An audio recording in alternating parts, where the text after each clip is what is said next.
Terima kasih Anda masih bersama kami dalam program podcast TV Show TV Muhammadiyah, ngobrol sering tanpa boring, cuma di sini tempatnya. Ini aduh yang paling menarik perhatian yang selalu dibilang dari tadi dibahas ini bestseller. Nggak afdol nih rasanya kalau kita nggak cobain. Boleh ya? Deh dicobain.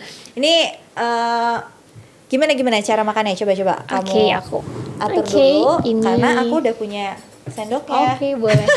Ini mau yang mana nih? Ada yang atasnya anggur, ada yang strawberry sama kiwi. Oke, jadi gimana cara makannya? Jadi ini ada flaknya gitu. Ini vanilla flak namanya. Mungkin aku ke sini ya. Oke, boleh. Sip. Nah, bisa nih, cobain. untuk yang pertama ini sebenarnya sini deh, boleh ya aku minta lagi. Aku sebenarnya dari tadi ngidamnya bukan sama pudingnya, jujurnya. Aku ngidam sama risolnya. Boleh. Biar afdol, aku mau panggil teman aku, coba deh Walat, sini Walat.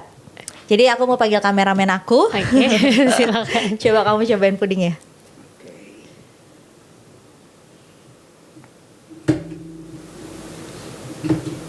Oke. Gimana? Coba ceritain apa rasanya. Yang pasti sih buahnya seger banget sih ya. Oke. Sama vanilanya berasa sih. Oke. Sekarang kalau gue minta, aku minta kamu kasih nilai 1 sampai 10, nilai berapa? 9. 9 nih antara lapar sama doyan berarti. Oke, makasih. Ntar makan lagi dilanjut ya. Nih, biar afdol seperti yang tadi aku bilang, aku juga aku penasaran banget sama risolnya karena tadi kamu juga bawa katanya udah ada yang kamu goreng ya. Iya. Aku udah tahu aja kalau yang ini udah digoreng. Boleh ya aku cobain ya. Silakan. Ini kreasi Mama. Iya. Ini yang apa dalamnya? Isinya risol mayo pedas. Oke. Beef gitu. Oke. Bismillah, aku cobain ya.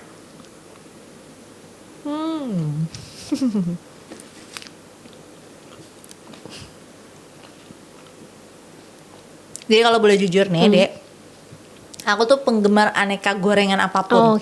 Makanya aku dari tadi kamu ngomongin puding, aku ngintipnya ke situ. Karena udah tahu. Dan ini beneran rasanya enak banget. Mayo pedesnya bener-bener pedes. Jadi sesuai sama. Ini kalau aku nilai 1 sampai 10. Terima kasih. Emang suka soalnya. Oke. Yang ini kamu jual dalam keadaan frozen. Iya. Berapa kalau yang satu frozen ini? Itu satu kotak itu isinya 5, itu 20.000. Aduh. Murah banget.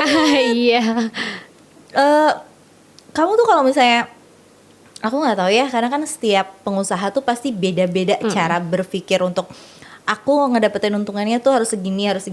Kalau kamu tuh gimana sih hitung-hitungan sama mamahnya? Yang penting aku tuh nggak mau ngambil untung tuh lebih dari 100%. Gitu. Jadi ya nggak usah ngambil banyak-banyak lah. Yang penting mereka senang aja gitu sama makanan kita, dan sebenarnya untuk makanan tuh profitnya udah gede. Benar. Setuju. Bahan-bahannya juga kita bisa pilih-pilih. Enggak sih, aku nggak pakai bahan yang murah, enggak. Yang penting aku tetap berkualitas. Tapi aku biasanya cari tokonya tuh yang dia tuh nggak mahal-mahal gitu. Kayak terigu kan di berbagai toko ada yang 10.000, ada yang 8.000. Nah aku cari yang dia nggak mahal. Jadi gitu. dari mulai bahan bakunya sendiri kamu emang udah pilih yang kira-kira bisa terjangkau sama kamu. Jadi kamu bisa dapat keuntungannya dari situ, dan customer kamu pun bisa repeat order karena emang harganya cukup terjangkau. Iya. Oke, ini aku mau ngebahas, ini udah kita bahas, Rizal udah kita bahas. Aku apa sih ini bilangnya, kentang Mustafa? Kentang Mustafa. Kenapa ini juga kamu jual? Karena ini tuh salah satu makanan pendamping. Misalnya kayak di rumah kan gak ada yang masak nih. Betul. Gitu kan, cuma ada telur. Nah ditambahin kentang Mustafa tuh enak. Jadi ini untuk makanan pendamping sih buat orang-orang yang malas masak. Jadi makan pakai nasi anget pun sama kentang Mustafa tuh udah enak banget.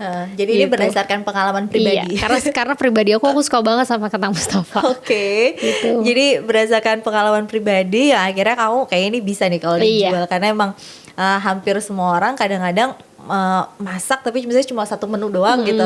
Ini kayak ditambahin ini makin enak aja. Nah tadi aku udah bilang sama pemirsa TVmu kalau mungkin kamu bisa ngasih tips dan trik nih buat mereka-mereka yang lagi pandemi ini jualan, tapi yang misalnya aduh gimana ya caranya biar jualan aku tuh meningkat gitu. Mungkin kamu bisa ngasih tips. podcast ini? Yang pertama tuh kita usaha aja terus kan, mau iklanin di Instagram atau dimanapun ke teman-teman misalnya yang misal belum berani buat ngejual di Instagram gitu ya, kasih tahu aja dulu ke teman-teman gitu. Itu bisa jadi sesuatu yang membantu kita dalam berusaha. Terus juga jangan pernah kayak lelah gitu, misalnya nggak ada yang beli nih gitu kan, gue udah promosi kemana-mana, cuman jangan pernah nyerah aja sih menurut aku. Kayak yaudah oke, mungkin nggak hari ini, mungkin besok rezeki kita akan ada. Dan aku yang penting udah usaha, terus aku berdoa juga, sama yang terakhir aku serahin sih sama Allah ya. Kayak ya terserah deh Allah mau kayak gimana, yang penting aku udah usaha, udah ikhtiar aja sih gitu sih. Dan rezeki juga nggak mungkin tertukar ya. Jadi kalau emang sudah digariskannya itu rezekinya untuk makanan Dea gitu, pasti gimana caranya itu pasti akan laku terjual gitu. Nah tadi kalau misalnya ngomongin tentang aneka makanan gitu, aneka makanan yang lagi kamu pengen jual dalam waktu dekat-dekat ini gitu, ada nggak? Itu sih tadi aku lagi mau coba Chokes Cracklin gitu. Jadi mungkin kalau bahasa zaman dulunya sus kali ya. Nah cuman sekarang tuh nama kayak kininya tuh Chokes Mbak. Nah namanya Chokes Cracklin, nah itu dari Korea. Nah jadi dia tuh kayak crunchy gitu, tapi di dalamnya tuh creamy banget, pokoknya enak. Dan itu aku bikin tapi nggak ada cracklinnya, cuman chokes aja. Nah aku pengen mau launching itu sih. Udah ada rencana kapan ya? Insya Allah minggu depan, karena aku udah beli bahannya minggu ini. Lihat itu ya. Tapi dari tadi kayak kita ngomongin banyak banget beberapa kulinernya dari Korea gitu. Ini kamu emang suka sama menu-menu Korea atau karena memang Korea tuh lagi hits? Korea lagi hits sih sekarang. Jadi mau nggak mau kamu harus ngikutin pangsa pasar ya. Iya, itu salah satu juga, kita harus ngikutin pangsa pasar. Jadi bener-bener jangan risol cuman isinya ayam dong, jangan gitu. Kita isiin sama mayo, kayak kita mau ya kreasi kita aja gitu. Yang orang-orang tuh belum ada, nah kita udah ada gitu sih. Nah itu dia gitu. Jadi jangan hanya berpaku sama apa yang udah kita bisa gitu, tapi kalau misalnya bisa dikreasikan sedikit aja gitu menjadi kekinian, itu bisa jadi luar biasa loh hasilnya gitu. Ada gak sih makanan yang udah kamu launching gitu bareng sama Mama? Ini pertanyaan terakhir nih, karena aku udah di menit-menit terakhir. Tapi ternyata nggak masuk di pasaran. Ada nggak sejauh ini? Apa ya? Tuh kayak kalau kelamaan mikir nggak ada nih jawabannya. Kayaknya nggak ada deh. Nggak ada. Nggak ya? Berarti hampir semua makanan-makanan yang kamu jual itu memang ada aja gitu ya? Ada aja sih. Oke. Dan ini puding salah satu yang best seller ya? Iya. Selain puding? Sekarang tuh lagi ngehitsnya tuh lamaran-lamaran ya. Mereka tuh maunya dibungkusnya rapi. Nah itu juga jadi salah satu tuh ladang bisnis aku sekarang. Jadi kayak kita ngejual gak cuma di kotak biasa aja gitu. Karena kan kalau orang seserahan kan butuh yang dihias sama pita, yang menggunakan kayu-kayu. Nah itu aku di situ sekarang. Ya udah, ini karena udah di 3 menit terakhir, aku mau kamu sekali lagi ngomong ke pemirsa TVmu tentang kalau pandemi ini ternyata bisnis rumahan oke kok buat dijalanin. Iya, buat yang nonton nih semuanya, pemirsa semuanya, jangan pernah takut sama keadaan kita yang sekarang, karena rezeki itu udah diatur sama Allah ya.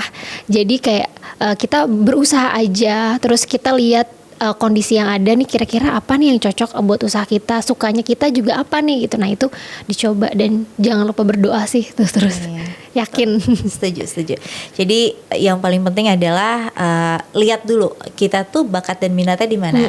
Kalau kita udah ngerasa bakat dan minat kita di dunia kuliner, ya udah tekuni di situ gitu. Kalau kita udah bisa menekuni, kita lihat nih perkembangannya tuh seperti apa. Jangan pernah takut untuk mengikuti perkembangan gitu, karena gimana caranya ketika kita bisa ikut perkembangan, insya Allah usaha kita pun akan jauh lebih berkembang kayak gitu. Jangan pernah takut akan inovasi, karena semakin terus berinovasi pasti orang akan semakin gak bosen gitu dengan apa yang kita jual.